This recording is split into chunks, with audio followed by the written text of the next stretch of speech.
from Afghanistan, Pakistan, and Bangladesh, that provided they come for faith other than Muslim, they will have a fast track to Indian citizenship. The concern I have is that having acted in that fashion in December last year by amending that act, if they ever bring in the National Register, they will have a similar view as regards the Muslims. That whilst some of those Hindus that I was telling you about, the very poor people who do not have the documentation to satisfy to be registered as Indian citizens, they will, as they have done in Assam, make an exception that apart from the Muslims, anybody else who are unable to produce those documents will be able to still qualify as Indian citizens. So that's to me, having seen the application of the CAA, that's what worries me about the National Register. But this, I suppose it's not going to be a huge issue, but even this act requires you to prove that you entered the country before 2014. Yes. The CAA's requirement is that any refugees in India from those countries who were there in India as refugees before December 2014, and provided they came from those three countries, they can, and provided they are not of Muslim faith, they will be fast-tracked into Indian citizenship. Anybody who was there before December 14, but is a Muslim, will have to go through the usual process, as one would do here, to satisfy that they are a refugee from those countries. So that is a discrimination against Muslims, and that's what worries us about the CAA, that they have basically set out that anybody other than Muslims from those So what countries. you're saying is that CAA is really a sort of a backdoor channel to enable non-Muslims who are left out of the register to include them, Yes. while ensuring that Muslims are excluded. Absolutely. Right. Okay. So far, what has been the reaction? We've seen a lot of demonstrations, not all for the right motives. I mean, in Assam, for example, we had two groups of people demonstrating against CAA. One group because of the discriminatory nature, another because they thought, while we were able to get rid of these, Bengalis or whatever else of 1.9 million, now the CAA would allow them to come back and stay. So it's not all been. So what has been the reaction? Reaction of the country, reaction of the Country.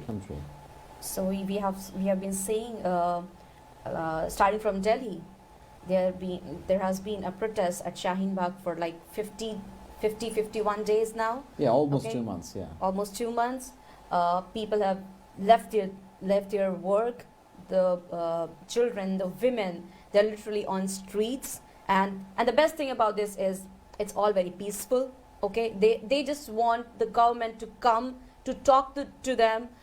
They want their voices to be reached to the government, and they want the government to talk to them, to have an interaction. Okay, if they're having, okay, fine. The government is saying that the Muslims, the Indian Muslims, should not be worried about it. All right, that's their narrative. So when the Indian Muslims are calling them, when the Indian Muslims want to have an interaction, when the Indian Muslims want to have a communication, because if they're saying there's a communication gap, they have been saying in their speeches that you should not be worried, Indian Muslims should not be worried. Okay, when the Indian Muslims are actually worried, why don't they talk to us? Why don't they respond So why to isn't the their government talking? demands? Because you had, not long ago, you had a BJP foreign minister who was, or foreign secretary, foreign minister who was Muslim. I think they've got a minority affairs minister who's also Muslim. So why wouldn't the government talk to Muslims? That's government's take.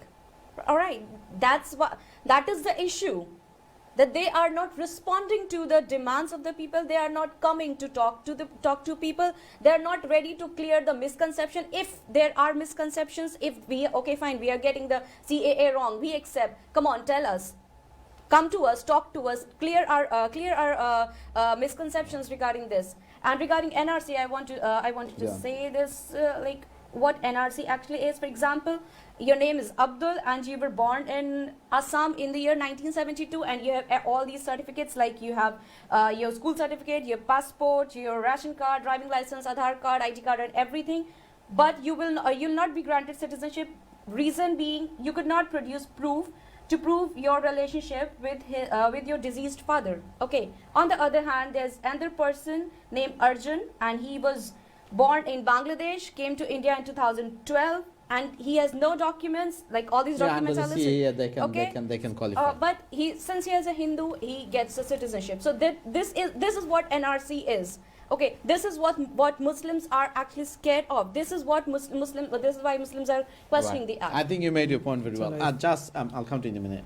Just what has been the reaction so far in terms of the cross section of Indian society? I mean, has it just been a Muslim reaction, or has it been a cross section of the society essentially revolting against, rising against? You have seen on the news everywhere in all the states of India. They said only the people in foreign countries are protesting. Yeah. People of India, Modi said, they are with us. As we have seen in Chandigarh, in Jalandhar, in everywhere in Punjab, they have protested against. I think at one stage over 20 million people were protesting. Yes, and then people in Kerala, Hyderabad, even in Bengaluru, everywhere Bengal, people are Calcutta, protesting. And people of all the faiths, not just Muslims, people of all faiths. And they are clearly saying that you cannot divide us. India belongs to us. And they are telling them, who are you to ask us for our documents whether we are Indian or not? And this is a fascist law only aimed at dividing people because there is an economic crisis worldwide, including India. And people are losing their jobs in millions everywhere, around the globe.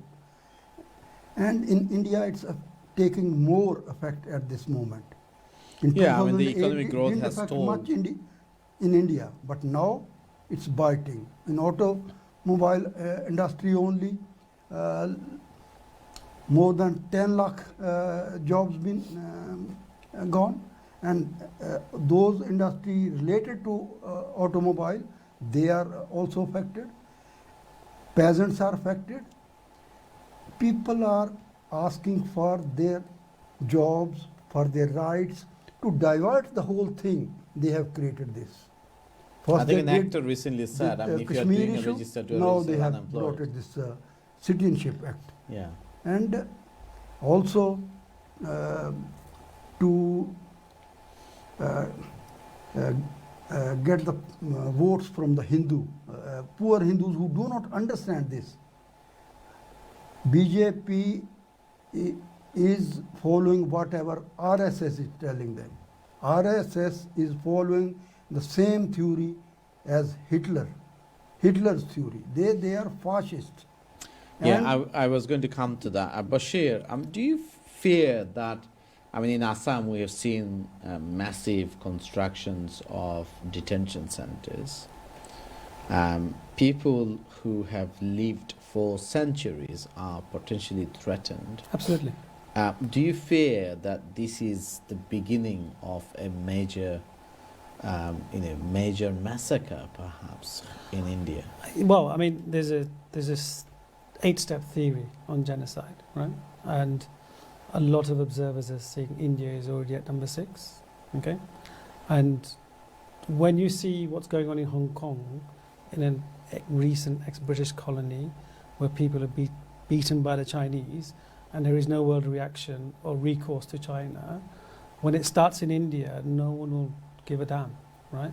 And this is why it's important that we step in and we do something right now before the Indian government goes to because step 7 or step 8. the Bangladeshi government is not going to take millions of people. Absolutely. Pakistan is not going to take them. No. Afghanistan is not going to take them. Even if we assume that India got it right, that they are non-Indians, I mean, we shouldn't make, it's a big assumption to make, but even if we assume for argument's sake, why should any of this government take them? They won't. And if they don't, what happens to them, and how long are they You going to look rot? across the border, there's been serious genocide in Myanmar. Yeah, in Myanmar, and also on the other side in exactly, in China. and Bangladesh wants to send them back to Myanmar, right?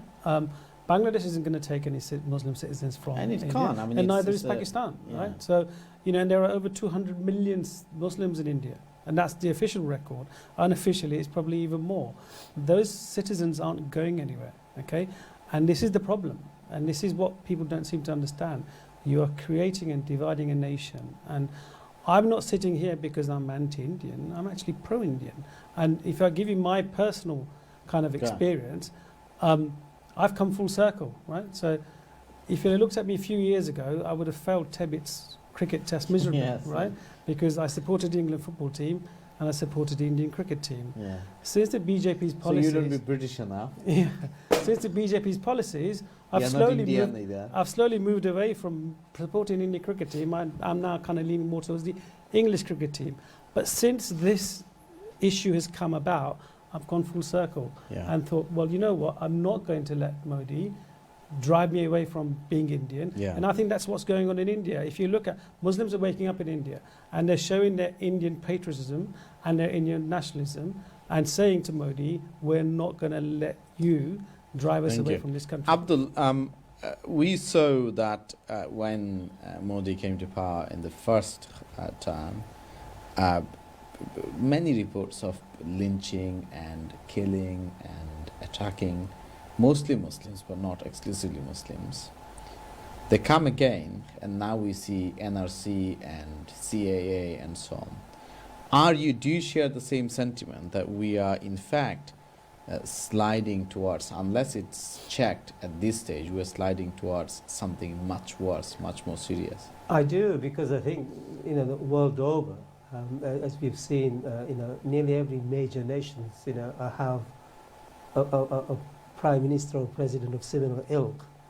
And so, whereas, say, 15, 20 years ago, you would have had the West, certainly reasonable, objective people in the West would have seen what's happening in India, would have called their ambassadors over, and they would have said a few words to them. But there isn't really, whatever happened in Kashmir, no nation has really come out, particularly those who have influence over India have come out and said anything. So it's because they have won a second election with a greater majority, I think they feel as if they're able to do anything. And then at the time in this century, in this world, where they know that they can more or less get away with anything they say. You have some other MLAs, which are the MPs of state legislatures, and MPs openly saying things which would be considered to be, fascist, a few years ago, but they have no fear, because one of them has recently quoted, and his video was shared, to saying, that you cannot say anything against Amit Shah, who is the Home Minister, or the Prime Minister Modi, because we have the police, we have the state, we have the legislature, and we have the courts. So if you do say anything, we will come after you. So it's got to a stage where they now and there has been incidents where people have been locked up because of criticizing Modi and so on. Absolutely. I mean, there's a video going around only a couple of weeks ago. I think he's a comedian who happened to share in an airline, traveling with a correspondent who writes very favorably for the BJP, and somebody took a video of him having a go at that guy. And when that went viral, the influence that the BJP government now has, that nearly every single local airline have publicly gone within hours of that going live to say, we have banned you for 6 months. So simply by commenting openly and criticizing the government, or a correspondent who favors the government, they have sufficient influence to phone up every single local airline and say, ban this particular person. So it's got to a stage where they have that sort of influence. It started when they won the election with, there were a lot of, because as one of my colleagues have said here, their main aim is to create a Hindu Rashtra, which means a Hindu state. And this is just one further step towards doing that. Right. Arsha, India, the nation, the concept of India was born in the hands of Muslims as a grand, big state. I mean, before you had many smaller princely states.